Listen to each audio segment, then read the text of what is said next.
Hello everyone. Thank you for joining another one of our Facebook Lives. Appreciate you tuning in today. This is the week for the launch of So Confident Series 9 August project. The video will be released on Friday. I've had some inquiries from those of you who've just signed up for the month and didn't understand probably that was still coming to you. But at midnight on Friday, Thursday night, Friday morning, you will be able to see the Eureka Top video. We still have some Havana kits left. We are sold out of the Belize kits, but we have a few of the Havana kits left. That's the one that's the teal and reddish tones and some black and a little bit of brown, and it's a beautiful kit. It's the one that Erin modeled, and of course she looked gorgeous in it. Still time to sign up for the class. It's been a very successful class for us, so thank you, Kathy Davis, for your inspiration on the garment, and we really appreciate that. Last weekend was one of those moments where I actually took a look at one of the rooms that I live in at home. We had some people, some friends pop in unannounced, and they sat in our den. And this particular woman kind of looked around and said, "Oh, you have a lot of books and things in here." And I realized I did have a lot of books, and they were all just kind of stacked around and not doing anything. They weren't even decoratively placed. And I hadn't looked at them for a long time. So I took a little bit of time on Saturday to declutter the room and sort the books. And I ran into this book called Fashionable, Selby. And I'd forgotten that I purchased this book. It's one of those books that I bought and thought, oh, I'll look at it another time. And you set it aside and it gets into the pile of all the other books that you will look at in the future. So I actually took some time to look at it, and this is a really, really wild and fun book. And now I understand why I actually bought it. So there's a guy named Todd Selby, and he's created this brand called the Selby, which is a website, a blog, an Instagram account, and a series of books. He's a photographer, a director, an artist, an illustrator, and he has interviewed a lot of really interesting people in the fashion world to create, which I think this is his third book. And I'm just going to describe what this book is all about. The book I'm holding, that's in my hot little hands, is bursting with eccentrics, couturiers, obsessives, outliers, pickers, technical geniuses, bohemians, jewelers, denim junkies, wig makers, and knitting gypsies.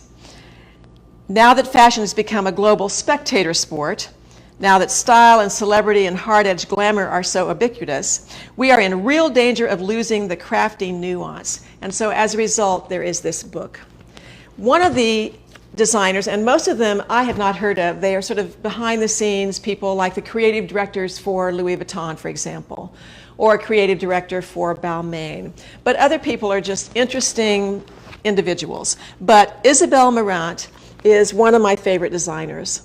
Every time, I've been to London a couple of times, only because my daughter Alex studied there, got her master's there, and so there were 2 times that I visited her in London, and we would always go to Liberty of London. And that is where I first became aware of the designer by the name of Isabel Marant. And so this is kind of typical of what this book's all about. There's a picture of her in her studio. There are some mood boards, how she works. She's in France, by the way. And other little interesting pieces of photography about how she works. And then the fun part is this Todd Selby has interviewed her, asked her questions by writing out the questions, and she's answered them in her own handwriting with little illustrations. And every designer or fun person in this book has done the same thing. So it's just a fun book to take a look at. Check out his website, The Selby. All right. Last week we had the explosion of color and print, and I was lost in the sea of florals and geometrics and color and all of that. Well, we have gone to the opposite extreme today, and I am now standing in front of mostly black and white. I remember years and years ago when I first got into this business, I was doing some work for Vogue Butterick in New York. I was doing the photo shoots for something called a continuity series. So every other week I would fly to New York and set up these vignettes, furniture and window coverings and so forth, mostly interior products. And I would be responsible for the photography for this work. Well, the woman who I worked with at Vogue, every day for the entire time that I knew her, which was 4 or 5 years actually, she always wore black or white, solid colors. Never saw a color on her. It could be dresses, two pieces, different textures, but always black and white. Now, some people might think that you need to kick that with some color, maybe some eyeglasses, some jewelry, the shoes, the bag, whatever. Not her. Black and white. And I admired that. I admired that that was her thing. And she always looked appropriate. And think about that.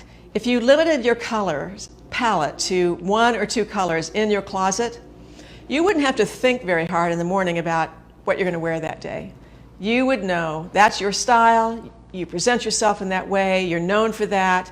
It's sophisticated, it's chic, it's casual, it's dressy, it's all of those things. Depends on, of course, the styling and the fabrics and all of that. But I don't know, I just was sort of taken by that. And I remember it, and so every once in a while when I just get confused by what I want to put on, and there are days when color is just more than my eyes can handle, black and white is always just that really great, not necessarily safe, although it is a safe choice, but just a really chic choice. So that's why we're doing black and white today. It's August. Feels right for August. You know, that's those summer pastels that I've been wearing, summer color that I've been wearing. I'm sort of beginning to think about the ending of summer and moving into that transition period of summer into fall, and black and white seems to fit that mood for me. So I'm going to show you some clothes, kind of a little mini trunk show. And the very first thing I have to show you, you've seen before, is the ET. Now, I wear this ET all the time, a white t-shirt, but I kicked it with a little black just for the neck binding. And I like this because it gives it some definition of the shape, but I also can wear a necklace or something that might leave a little bit of a kind of a dirty spot or something. Sometimes if you wear sterling silver as a necklace, it'll leave a little bit of a marking. Well, that black kind of takes care of that. Well, Alex, my daughter, took the ET and she boxed it out. She used the same curvature on the hem, but instead of this shaping of the side seam, she took it straight down, lengthened the sleeves, and then divided it with a seam down the front and the back, and used, obviously, black and white. So she even used 2 different kinds of knit. Me, I would have probably used the same knit in black as white, but no, it doesn't matter. It really looks fantastic. And so the same pattern works 2 different ways, same kind of fabrication, again, just black and white. Another color blocked look came from Samantha, our friend Samantha. She's going to die when she sees this. She left it here. We can't decide if she meant to leave it here. But this is the Florence shirt, which we featured last week in Facebook Live. But she's, as she does so well, has turned this into a dress. She took the Florence shirt and divided it into black and white, used the pocket that comes with the pattern, this little pleated pocket in the contrasting black on the white. She has the tuck for the Florence, shortened the sleeve, and also added, maybe you can see it a little bit better on the white, added the tuck on the sleeve as well that emulates what's going on down at the bottom. and then opened up the neck into a totally different shape. Now this is an interesting fabric. We still have some of the black of this fabric left. It's a matter of fact, it's right here. And it's like a seersucker in that it has this slightly puckered texture to it. It's a little bit flat here, but she's washed this and it turns into this wonderfully crinkled, puckered look. It has a lot of drape to it. It's all linen. I believe it's all linen. It's a linen and rayon blend, actually. But isn't that great? Just this wonderful summer dress. And it's just real sharp, real snappy, I think. Great dress. So thank you, Samantha, for leaving this here. We appreciate it. Hopefully you've forgotten it was here and it'll stay here. Another black and white color blocked version is our Berwick Street tunic. So this is the linen viscose fabric that we love so much and carry in so many colors.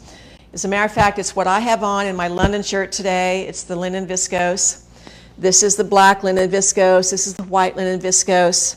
This is the pattern that has the seam, the horizontal seam that's dropped below the waist, and a few little pleats below that, a hidden placket for the buttons.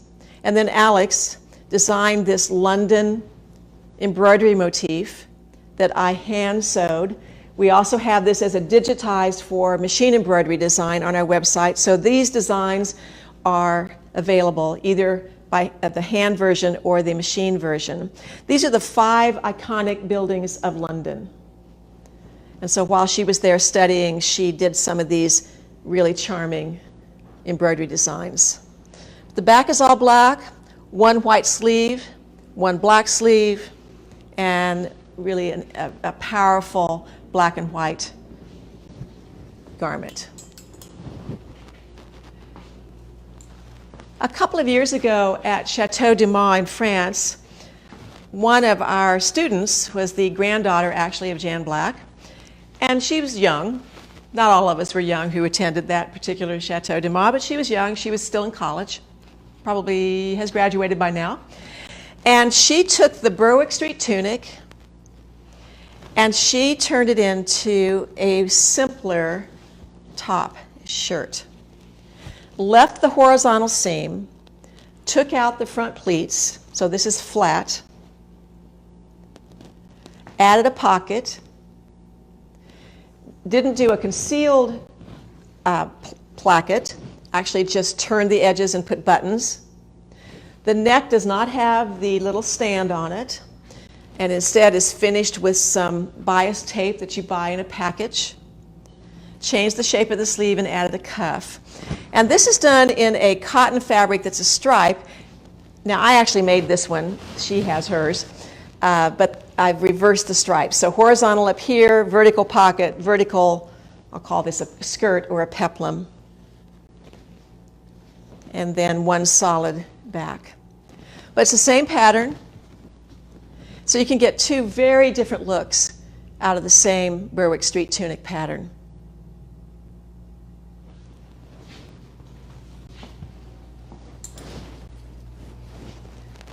Okay, those are our color blocked ones. Then I've always loved this little ikat patterned shirt. This is a woven ikat, not a printed one. And it's somewhat of a voile weight, so there's a little bit of transparency to the fabric. But this is the mix-it top. This is the one that has the stand, like a little mandarin collar, has a vent, what's this called? I can't remember what this is called. Keyhole opening, thank you very much, and a loop and a button and cap sleeves. Now we don't have this fabric anymore, but we have this fabric, which is the same weight, also an ikat. This time this is a print, but it has the same flavor to it. And put that with some great white pants or black pants, and you've got a really, really sharp outfit.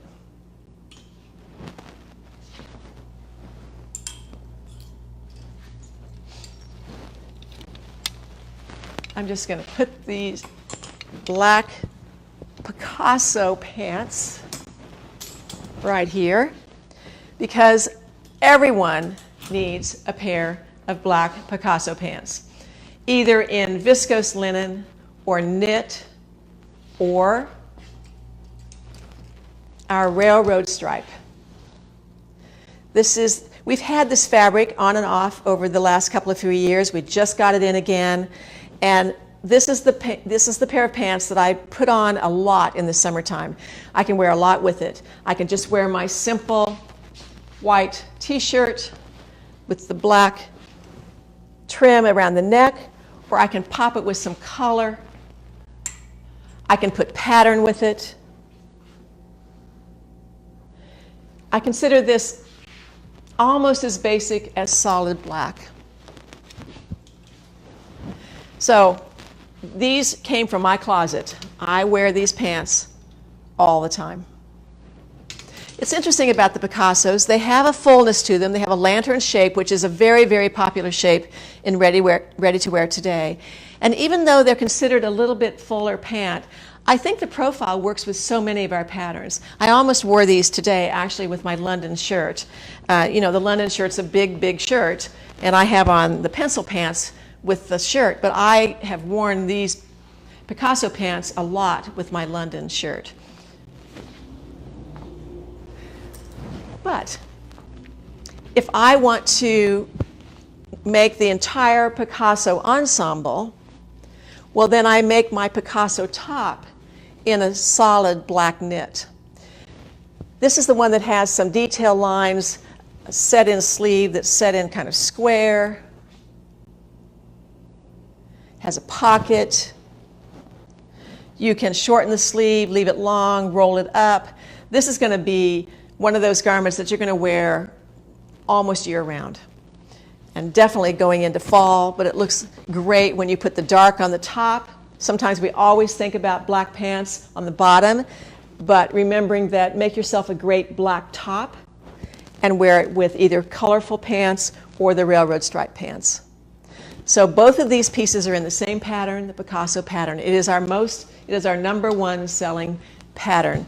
And I suspect it's because of the pants, because you see this profile in so many ready-to-wear online sites now. But I don't know. I haven't really polled our customers. I'm sure a lot of people are making the top as well. But don't forget about the top if you bought the pattern for the pants mostly. Okay.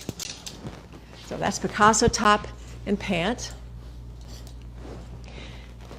Now this is a little narrow little woven stripe in linen, and this is the San Diego top.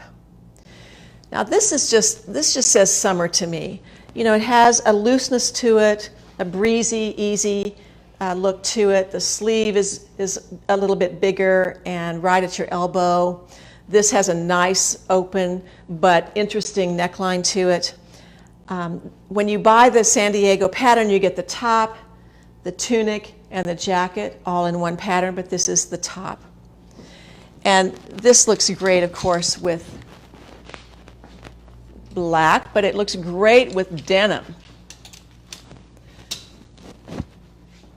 These are our getaway jeans. Getaway jeans have the traditional fly front, pockets, and top stitching detail as regular jeans, but it has a yoke and some elastic in the back. And there's an interesting dart here, and that's really just a visual detail line. It's not really a fitting dart. And then it has also a roll-up cuff.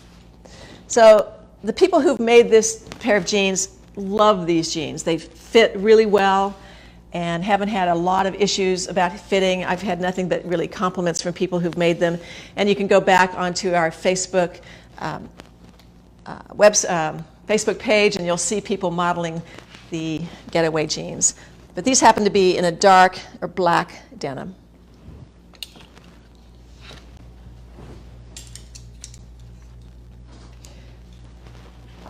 Now, just a little bit of a take of this look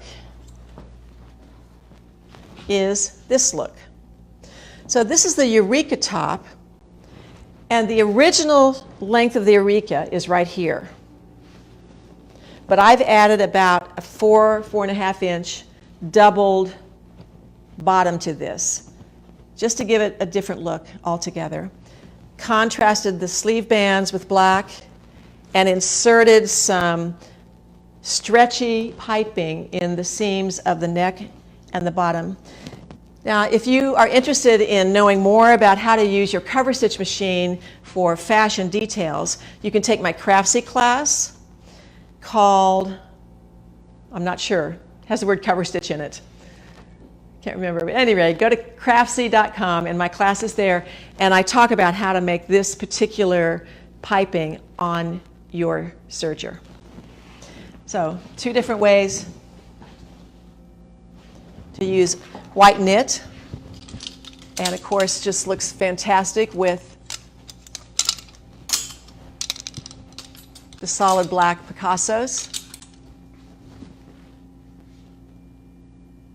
Really clean, but just enough little detail to give it interest. It's not just a white t-shirt. It has enough interest to it to carry it off, I think.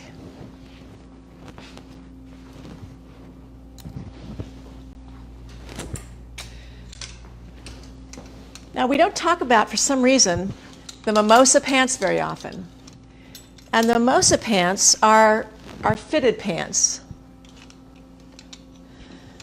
They're fitted, they have a zipper.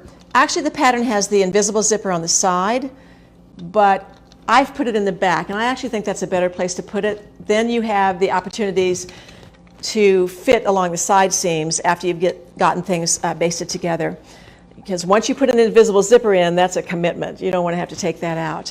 I love the way we have this facing that becomes this wrapped binding, so to speak. So the facing and the binding are all in one piece, and that's the way the top of the pants are finished. Now, these are a little bit shorter, and I did some stencil painting on the bottom of this. These are in a bit of a cotton stretch, like they're not denim, but it's definitely a twill weave, a little bit heavier, has some guts to it.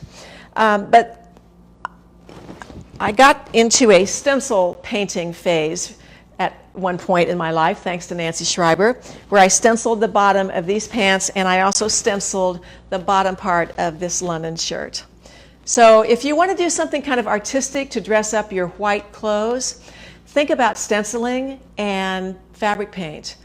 You know, there are millions of stencils out there on the internet to buy, and I thought it was really fun and super easy. And if you're just not feeling artistic and don't know what to paint, but you like this design, well, plunk it down on some fabric and paint it, heat set it. I had a little disaster this morning where I was pressing this garment at home, and my iron spit out some nice brown water. And so before I came to work, I quickly washed this and dried it, and the paint sticks and holds and goes through the laundry, and it worked out just great. I was a little bit worried about that, actually, but worked just fine. So that's the mimosa pants. Now, also in the mimosa pattern is the mimosa top. Now, I'm sorry that this is blue. I wish it were light gray or something like that, but it is a very nice, just medium to lightweight linen. This can be worn, excuse me, this can be worn as a vest, a top, or even worn open and draped. I like that look as well, without buttons and closures at all. But the armhole of this particular top is close enough that you don't have to worry about what you're wearing underneath it.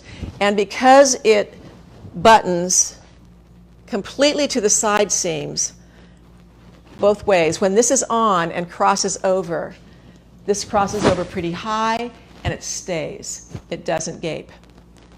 So I really like this garment a lot. And so these are the two pieces that are in the mimosa pattern, the pants and the top.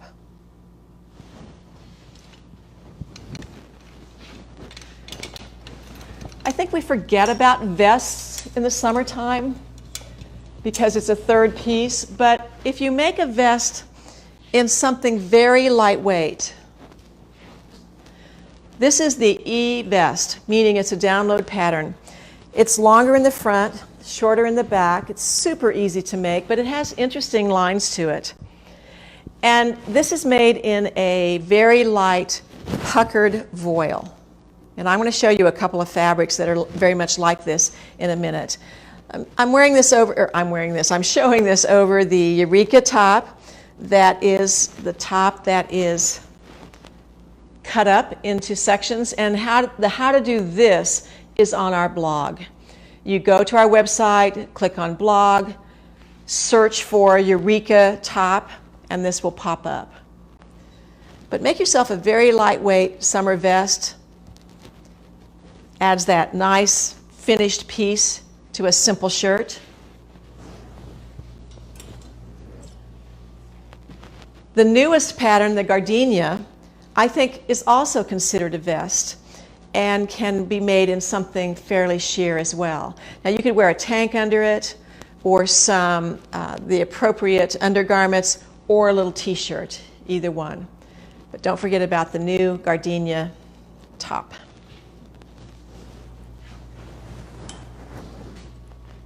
And this ended up being one of my favorite garments.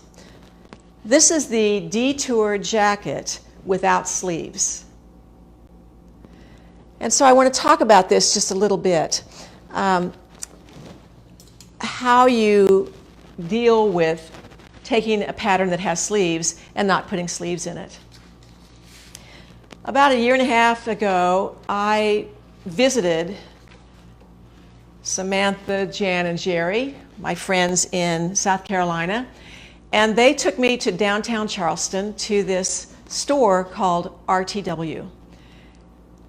And of course, it was over the top amazing. It's one of these stores that's been there a long time. They have really high-end ready-to-wear, beautiful styling, luscious fabrics.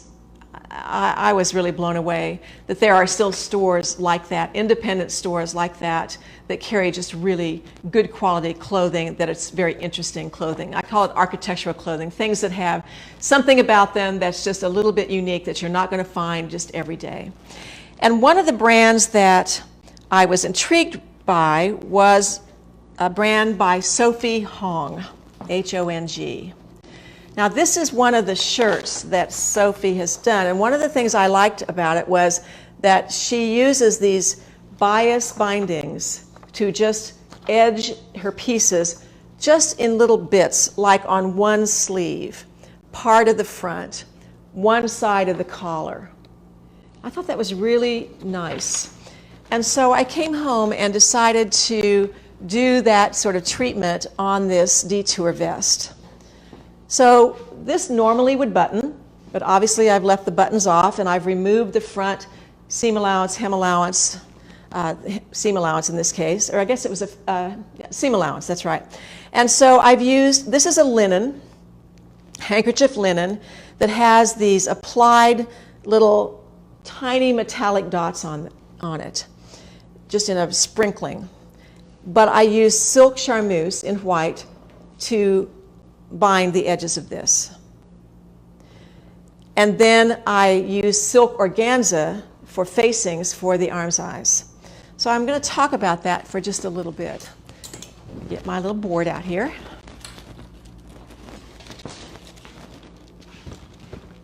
Let's talk about the facings first.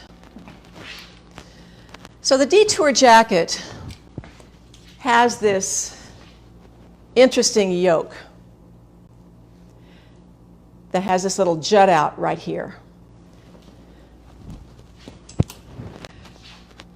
So in order to create an armhole facing, I needed to attach that front yoke, and you can see what an odd-shaped piece that is. So on my front, I drew a line 1.25 inches from the cut edge and overlapped that piece. So that would take up the two 5/8 inch seam allowances. So that's just taped in place. And then I decided that I wanted a 3-inch facing. Actually, it'll be a little bit less after it's hemmed and all of that, but I started with 3 inches. So I just took my ruler and marked 3 inches from the cut edge and then connected the dots, so to speak.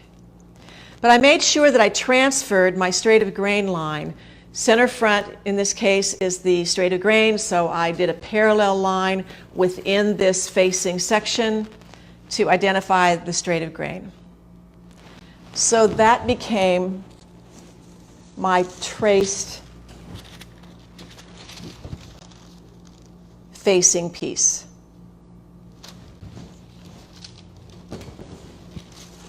Then I did the same thing for the back.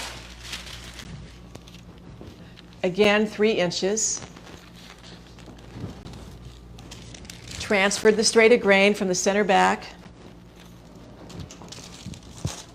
And now I have my pattern piece for the back facing. And of course, they're sewn together at the top. So you have a shoulder seam and at the side seam. So you have this entire circle of silk organza. Now I wanted to use silk organza in this particular case because I wanted to keep this garment very sheer. And I didn't want another layer of dots to either show through or be next to my skin. I didn't know if they'd be uncomfortable. I don't think they really would have been, but just in case, I decided to keep that very sheer. So these facings are in silk organza, and I just did a little 1/4 inch turned under hem to finish the edge of the facings. I also used the organza for the wrong side or facing side of the front yoke. This particular fabric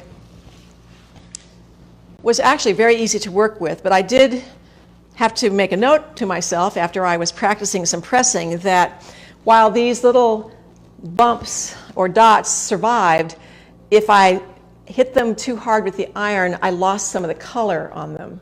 So this is a fabric you press from the wrong side or use a press cloth, and I use an organza press cloth for that. So for the binding,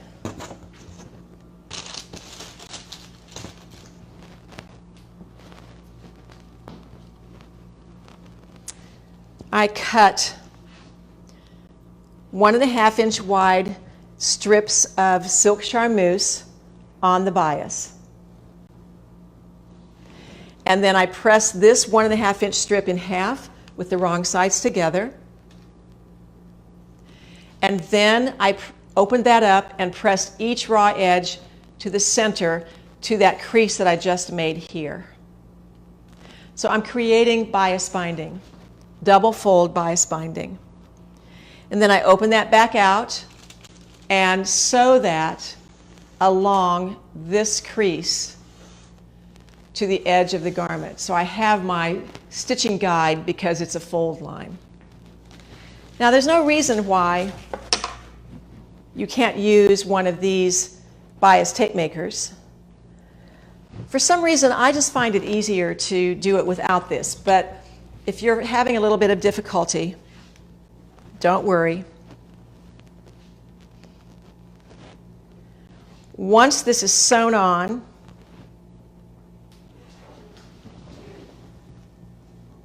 can you see that?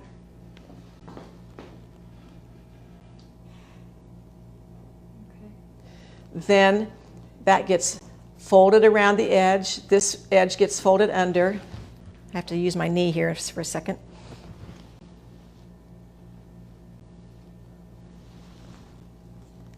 And then the back side is slip stitched very delicately with matching thread, of course.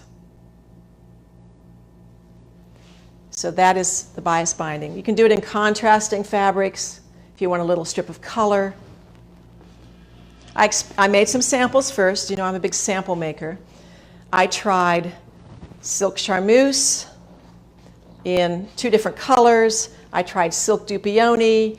I tried linen, I tried cotton, and I settled on just that little line of shine down the front of this garment, and I really like the effect.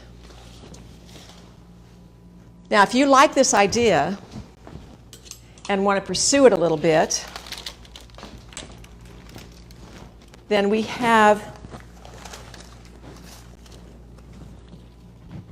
So Confident, Series 9, Issue 3, goes into much more detail about sewing this garment, creating the pattern for the vest, how to sew this fabric, how to do this binding, how to deal with the yoke, how to hem the organza. So in this issue, which can be printed out, it's a PDF that lands in your account. It's a download.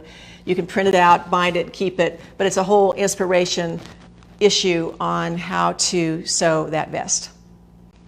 This was, I believe it was March of 2020. Is that right?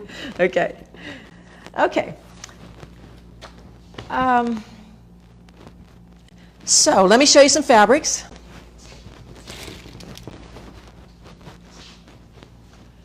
Always the fun part.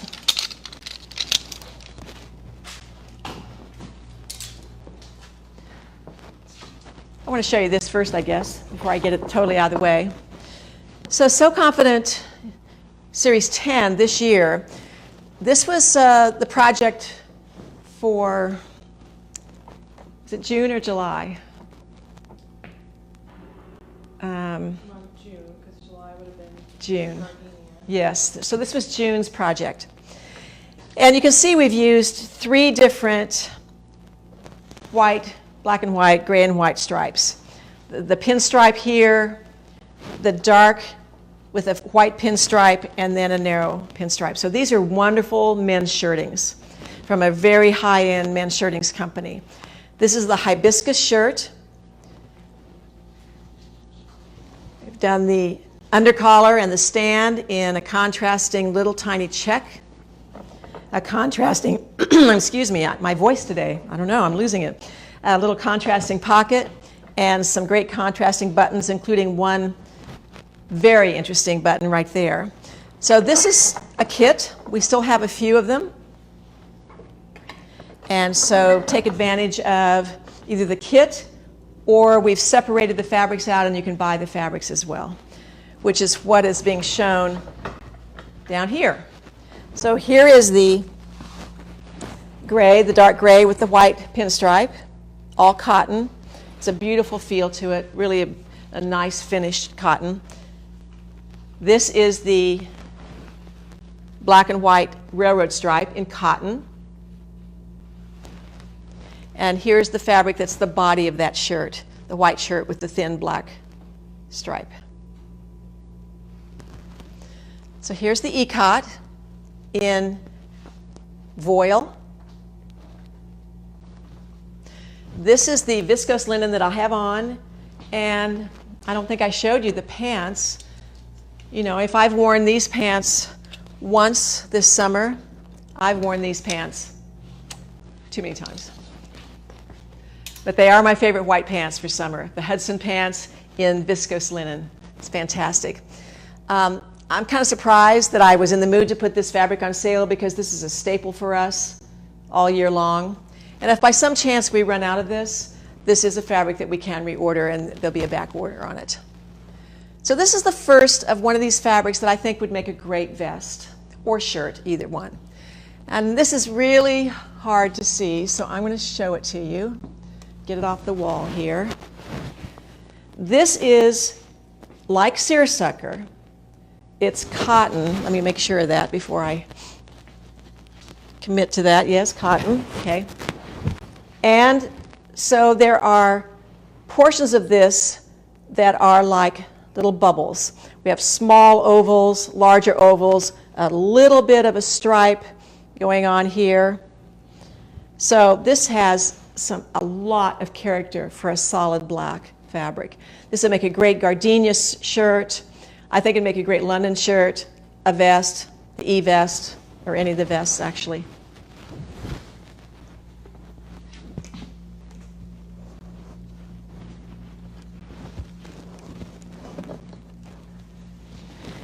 And then we also have the black version of this same fabric, the viscose linen. So I have the white pair, I have the black pair, I have Picassos in this, I have Hudsons in this. I think a great shirt would be wonderful too. You know, there's something about a great black shirt. I may make a London out of it in black as well. This is a viscose rayon, so it's super drapey, has a mixture of circles, kind of abstract look at circles, some open, some painted clear through. And this is the other fabric that's kind of a cousin to this one. And the shape on this is more like a plaid. So we have a rather opaque stripe that has a little bit of texture to it, and then a sheerer stripe, and then another opaque stripe. And so there's this burnout in checks. Can you see that pretty well? Do you want me to get it off of the board or not? I'll just get a little Yeah. close. There's a lot of texture to this, and it's a very comfortable fabric to feel, very soft. This is a rayon and linen, more rayon than linen. So you have the characteristics of a linen fabric for summer, but the drapiness and the non-wrinkle aspect of rayon in this pencil outlined floral. And this is the puckered seersucker that will get even more textured when it's washed. So we have a little bit of that left, not much. And of course we have our railroad stripe in linen.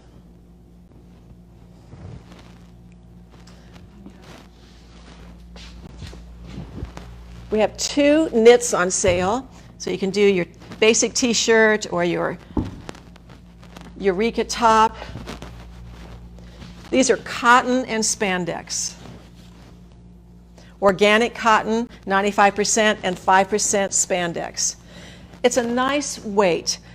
It could do pants. It could do a lot of our different pants, our Maison pants, our Picasso pants, Hudson pants, but of course it would make a t-shirt as well. So pure white, solid black. Now, it's labeled on our website as a cotton slub. Well, there isn't what I call a slub to it, meaning there's not a raised slub, but there is a little definition of an added little dense line that goes through it. So the white, it shows up more on the white. You can't tell it from a distance, but when you look at it up close, it does have a little bit of texture to it in the weave. We have some of the handkerchief linen with the wonderful dots on it. Make a great shirt or vest.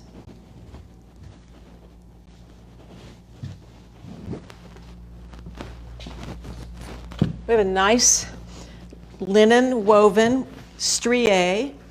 So the stripes are vertical and they're kind of a thick and thin. So this is like using a fountain pen that's running out of ink, except it's woven.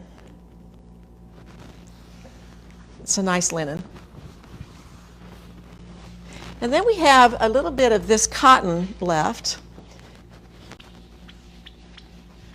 That's just a great shirting in black and white stripe. Now this particular one we have on a special sale at 50% off because one selvage, for whatever reason, is just dirty. There's a little bit of discoloration every once in a while that comes into it. It comes in for about 1 inch just on one side. I don't know whether we put it in water or it came this way. We don't really remember, but that's why we have it at a special price. And we just have a little bit of this left, but it's a wonderful, beautiful, lovely shirting. Okay. Do we have any questions? Okay. One other thing I wanted to mention, I forgot. You know, I wrote this book for Vogue and Betterick's Designer Sewing Techniques book. I wrote this years ago. The styling in this book, when did I write it? 1994. Wow. The styling and the patterns, of course, are no longer available. But the techniques in here are still really strong. And you can get this book on various sites, including Amazon or used book sites for like $4. So I think it's worth every bit of $4. But there's a a good description here of how to put on this bias binding that I was talking about, in addition to other things. So, okay. Okay. One of the questions was about the two different textured cottons, and they look, one of them looks slightly lighter. There was a question whether that was navy. The one at the top, I think, is what? No, it's black. It may be just it's black. Okay. Definitely black. Doesn't even have a navy even overtone to it. No, it's black. And then I'm going to come in close on the slub knit. Oh, okay.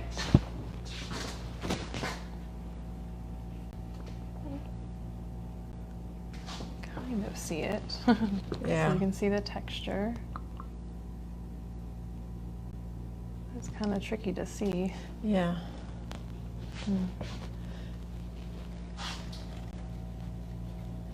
Obviously, it's not much of a factor. We're having so much trouble seeing it. Right. Yeah. Okay. We'll come back. There was a question about the Detour Vest. Okay. I'm going to reset here. They wanted to know if you make any adjustments because you're taking out the sleeve. So do you make any adjustments under the arm or anything? I did not. I used the pattern just as it was without the sleeve. It makes it a large opening, but it looks really good on. And you know, I would wear something under this because it doesn't have a closure, either a tank or a t-shirt with sleeves or whatever. But no, I did not make any adjustments on the arm side. Is the bias bindings on the necklines what is referred to as a retail facing? Wonder if it's what we call the retail binding. Ready-to-wear binding? Oh, ready-to-wear binding. Ready-to-wear binding is what we refer to on knit garments, this application. Not, yeah, so she refers to bias binding, so that would be different. Bias binding is different. A ready-to-wear binding, because it's on a knit, is cut on the cross grain. But when you're doing bias bindings, as you would do on, let's say, the arm's eye of the mimosa, that is cut on the bias.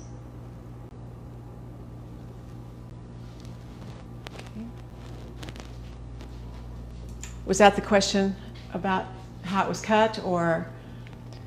I think maybe we cleared it up also because it wasn't the ready-to-wear binding. Okay. So I think that cleared it up. Yeah, I refer to ready-to-wear for knits, bias binding for wovens.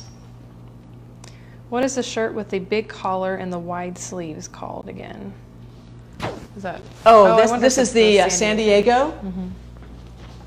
San Diego shirt. Okay. Can you show us the tencel waffle weave up close? Which one is that? Tencel waffle weave. I don't think we have a tencel waffle weave, do we? That's not the middle one. That's not tencel. Oh, it is. Is it? Okay. Sorry about that. Tencel is rayon.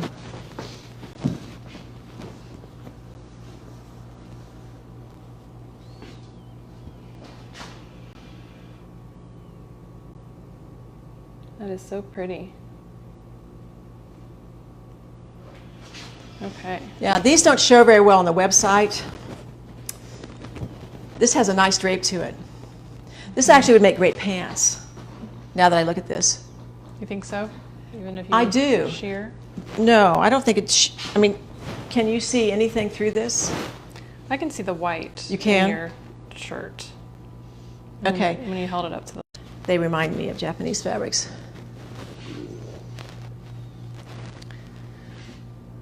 Are the vertical stripes in the white linen woven or printed? Woven. These are woven stripes.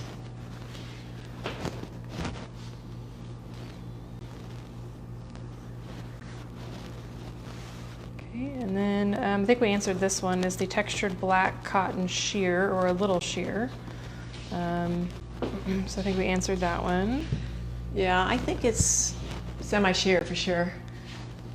Let's review what you have on today. All right. I have on the London shirt. This is the one that has the side seams that come forward and the back is longer than the front. Big collar that can be a stand-up collar. I wear this like this in the wintertime. Summer, wide open. And I believe I've shortened the sleeves a little bit. I think I've made the cuff maybe a little bit deeper than the pattern, so the sleeves are a little bit shorter, but they're a wide sleeve. And then I have on pencil pants. Of course, coordinating black and white shoes. Yes. Okay. All right. Let's see what else we have. What fabric have you used for your black Picasso pants? Well, I have 3 pairs of black Picasso pants. I have 1 pair in the black viscose linen. I have 1 pair in the cotton and lycra stretch, and 1 in ponte knit. What adjustments are needed when making the Picasso top in wovens? You know, I don't think you have to do anything except check the neckline opening. Make sure that you can get it on. But I've seen this made up in wovens. Many people have done it. This neckline is pretty open. I think you're going to be all right. But in terms of sizing of the body, not a thing. You should be able to make the conversion from knit to woven on this top very easily. Okay, I think this is referring again to the Detour Vest. Are entire edges bound? If not, how are the ends of the binding finished? Only the fronts are bound. So this end dies into this seam, so that's a finish there. This one, I have turned the ends under and slip stitched. So it ends at the bottom hem. Okay, the next question has to do with Samantha's dress, her Florence dress. Okay. Did Samantha color block her neck facing? Yes, Samantha color blocked her neck facing. I'm not sure I would have been smart enough to do that. One of those things you think of afterwards. Right. For the Detour Vest, what yardage would be safe to purchase of the main fabric? Well, a sleeve is generally in the range of 22, 24 inches long. And so, what is that, 2/3 of a yard? Right. Maybe a half a yard you should count on. Yeah, it all depends on the layout. So. Okay. Suggestions for adding sleeves to the mimosa top? Oh, we get that question asked a lot. What sleeve fits in the mimosa top? I have not done this, but from what I understand, the Zona sleeve fits in the mimosa top.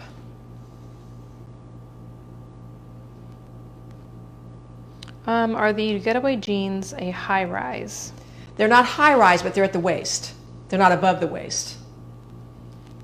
But they're definitely not low rise.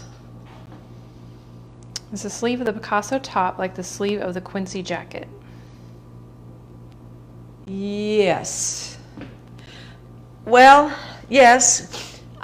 The Picasso top is probably cut in a little bit more than the Quincy, but it's the same idea of a square set sleeve.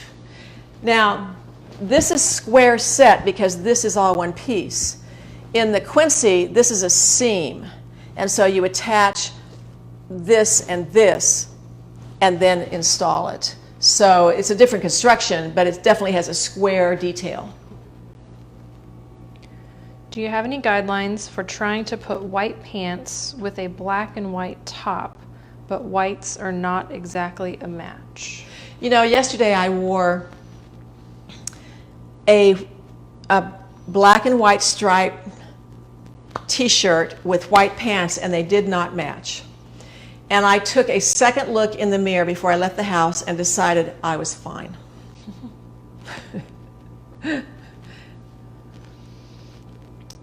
Now, one thing you could do is, depending on the style of what you're doing, you could wear a second layer, let's say a camisole or a tank in black, to separate this white from this white side by side. Is the neckline on Alex's black and white larger than Linda's ET? Yes. It's possible that this has gotten stretched out on the hanger. Oh, that's, wait, ET.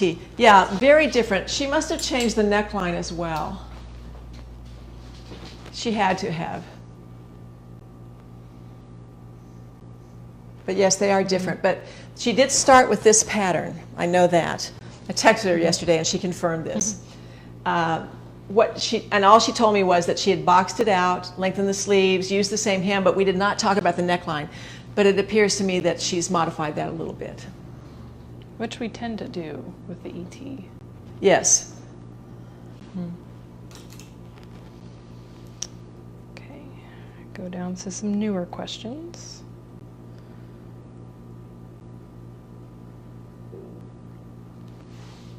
What material is used in the San Diego top? That is linen. It's a linen that feels very much like this linen. Now I will say this, we just got in 3 new light gray linens, which are not on the website yet. They'll be on the website in a week or so. One of which is this. So that fabric is not on sale for this week, but we do have this fabric that will soon be on our website.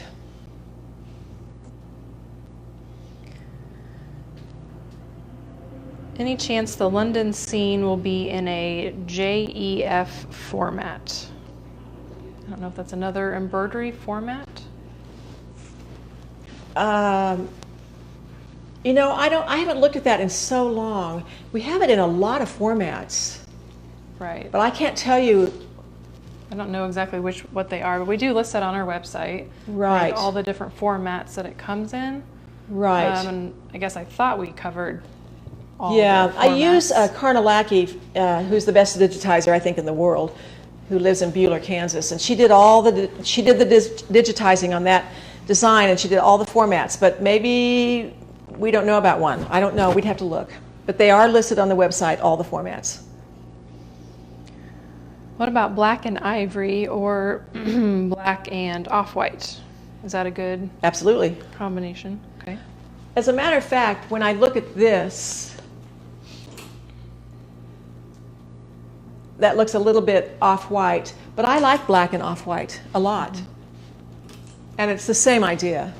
Some people just I look a little bit better in off-white, but I ignore all the, what I look good in. I just kind of wear what I like. But yeah, if somebody really looks better, prefers off-white, the same concepts I think work for what I've shown today. There's a question about, will you still be having paper patterns? We'll have paper patterns. We make a decision about the paper patterns based on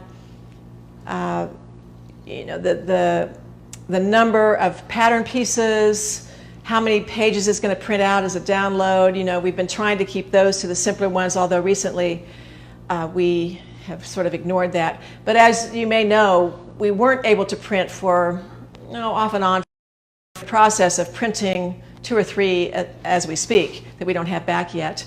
A couple of new patterns and so forth. So we'll always have printed patterns. By the end of this year, we'll know whether we'll still have tissue printed patterns. That's yet to be determined, but I'm thinking it's looking pretty positive. But I will say this. Download patterns used to be a tiny little fraction of our business.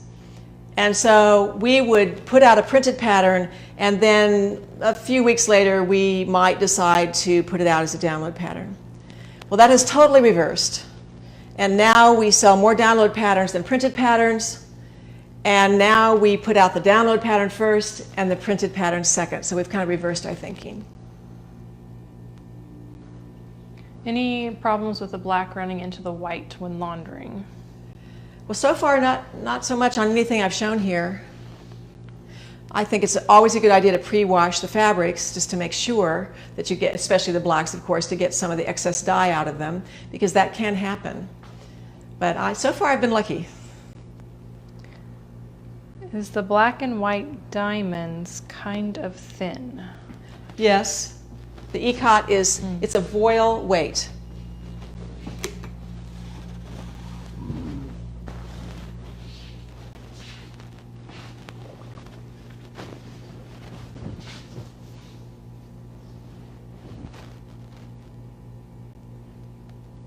Okay.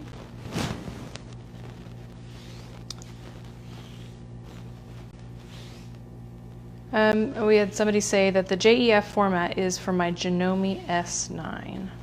So that's something we can Yeah, I'd have to look on our look website to into. see if it's there or not. Yep. I would be surprised if it's not, unless there's a new, she did the digitizing for that design probably 2 years ago. Unless that format has come into being recently, it's got to be there. But we'll find out. Okay, I don't see any other questions. All right. Well, sale items today. All the fabrics are 15% off except for the one that is 50% off. The patterns that are on sale are the Detour jacket, the E vest, the Berwick Street tunic, and the Mimosa top and pants. And then we have the Series 9 first quarter tutorial on sale as well.